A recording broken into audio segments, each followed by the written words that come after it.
அப்படின்னா சார் உங்கள் கார்டு மேலே இருக்கே பன்னோர் நம்பர் சொல்லு சார்னு மெசேஜ் அனுப்பி அந்த லிங்க் மூலியமா ஆன்லைன் மோசடியில் ஈடுபட்ட கும்பலை போலீசார் கைது பண்ணியிருக்காங்க. இல்ல அதிர்ச்சிகரமான தகவல் என்ன தெரியுமா? 22,735 சிம் கார்டு மட்டுமே இவங்க கிட்ட இருந்திருக்கு. 11 லேப்டாப், 19 கம்ப்யூட்டர், 292 செல்போனை பறிமுதல் பண்ணியிருக்காங்க. இரும்பு திரை படத்துல வர அர்ஜுன் மாதிரி இவங்க எக்கச்சக்கமான நெட்வொர்க்கை வச்சு பெருசா வேலை பார்த்திருக்காங்க. யார் இவங்கன்றத கொஞ்சம் விரிவா பார்ப்போம்.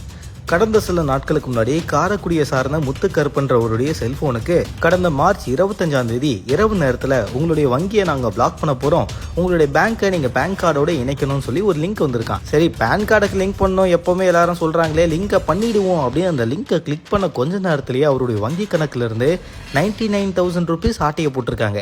99,000 ரூபாய் பணம் காணாமல் போன உடனே என்ன சார் நடக்குது ஒன்றுமே புரியலேன்னு முத்துக்கருப்பன் உடனே சிவகங்கை சைபர் கிரைம் போலீசார்கிட்ட போய் புகார் கொடுத்திருக்காரு.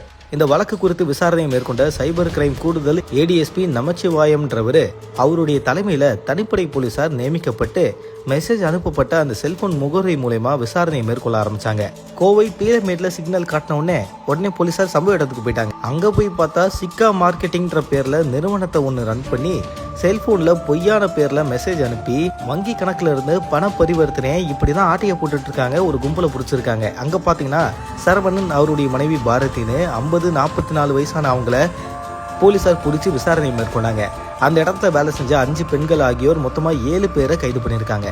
சரவணன் ஸ்டேஷனுக்கு கூட்டு வந்து நல்லா தீவிர விசாரிக்கும் போது சரவணன் கொடுத்த வாக்குமூலத்தின் அடிப்படையில எனக்கு பாஸ் வேற ஒருத்தர் இருக்காரு, அவரு தான் யாருக்கு மெசேஜ் அனுப்பணும்னு சொல்றாரு, அவரு டெல்லியில இருக்காருன்னு இவர் சொல்லியிருக்காரு போல, உங்களுக்கு பாஸ் மேல ஒருத்தர் இருக்காரா, அவரை போய் பிடிச்சிடலான்னு சொல்லி காரைக்குடி ஏடிஎஸ்பி ஸ்டாலினுடைய தலைமையில தனிப்படை போலீசார் மெசேஜ் லிங்க் அனுப்பி யாருக்கு அனுப்பணும்னு பேசக்கூடிய அந்த லீடரை டெல்லிக்கு போய் பிடிச்சிருக்காங்க. சையதோ ரகீப் குர்ஷித் அப்படின்னு அழைக்கப்படுற 23 வயசான அந்த நபரை டெல்லிக்கு போயிட்டு கைது பண்ணியிருக்காங்க.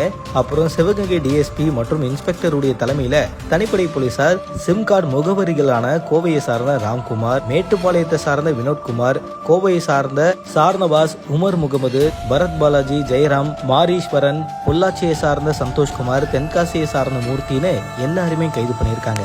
இவங்க கிட்ட இருந்து கிட்டத்தட்ட 22,735 சிம் கார்டுகள், 11 laptop, 19 computer, 292 cellphone, ATM card, passbook, cheque புக்குன்னு எல்லாத்தையுமே பறிமுதல் பண்ணியிருக்காங்க. யார் சாமி நீங்க இவ்வளவு பெரிய நெட்வொர்க் வச்சு ரன் பண்ணிட்டு இருக்கீங்கன்னு போலீசாருக்கே சமஷாக்கு. இவங்க கிட்ட தீவிரமான விசாரணையை மேற்கொண்டுட்டு இருக்காங்க.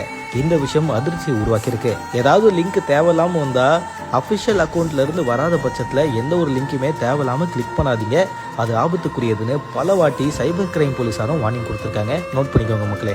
இந்த தகவலை பத்தி உங்களோட கருத்துக்களை தினேஷாக என் கூட கமெண்ட்ல தெரிவிங்க.